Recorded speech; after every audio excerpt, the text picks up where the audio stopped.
Bonjour à tous. Dans cette petite vidéo, je vais vous expliquer où et comment trouver le travail en retard que vous avez à faire sur le NT pour pouvoir le rendre même si vous avez oublié de le faire. Donc quand vous arrivez sur l'accueil de votre NT, vous avez cette page-là. Vous avez sur l'onglet d'accueil, travail à faire, il va falloir cliquer sur ce qui est entouré en rouge, donc plus de détails. Ici, vous apercevez donc le travail qui est à faire pour les prochains jours. Ça, c'est le travail qui a été donné par les professeurs qui est à faire par la suite. Vous pouvez cliquer sur rendre le travail ou s'il n'y a pas de rendu, vous pouvez juste cliquer sur déclarer fait. Si vous le faites, vous aurez une petite coche verte qui apparaîtra. Ce qui va nous intéresser maintenant, c'est où trouver le travail en retard. Pour cela, il y a plusieurs moyens. Vous pouvez déjà cliquer sur en retard.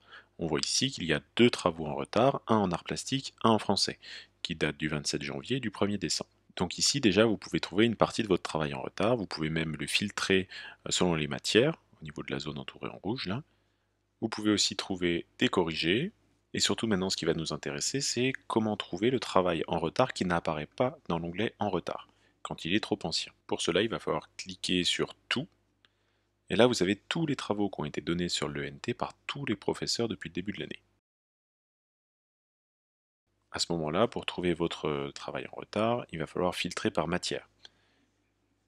Donc vous allez choisir dans ce menu déroulant la matière qui vous intéresse. Donc par exemple ici l'art plastique, on voit les travaux qui ont été donnés depuis le début de l'année, et on voit qu'ils ont tous été faits avec la petite coche verte qui apparaît.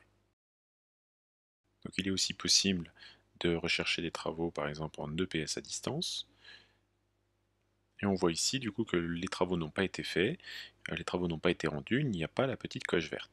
Il est alors possible de cliquer sur la petite case Consulter. En cliquant dessus, vous allez arriver sur la séance en question. Vous allez trouver le travail qui était à faire et vous allez pouvoir, s'il y a un lien, cliquer sur ce lien.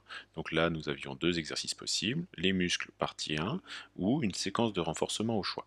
Et en cliquant sur le lien, on arrive donc sur le questionnaire en question qui n'a pas été fait et vous pouvez donc visionner les vidéos et répondre aux questions et ensuite valider.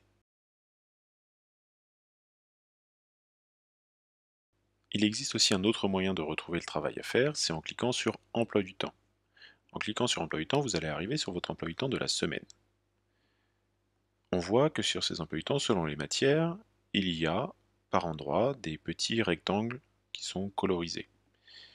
Donc là, par exemple, on a en français, on a les trois petits rectangles, il y a celui du haut qui est colorisé, alors qu'en anglais, les trois sont coloriés. Le rectangle du haut, c'est pour un travail à faire pour cette séance, qui était à faire pour cette séance avant.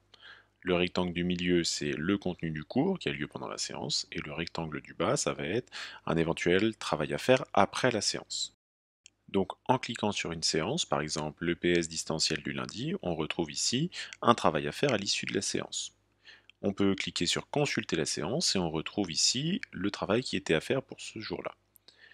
Il y a un lien, on peut cliquer dessus et on arrive sur la vidéo et sur les questions qui étaient posées.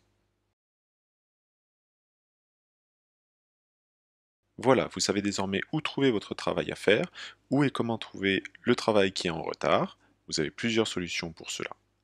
Si la vidéo vous a plu, n'hésitez pas à la partager, n'hésitez pas à vous abonner à la chaîne pour avoir accès aux prochaines vidéos qui vont arriver.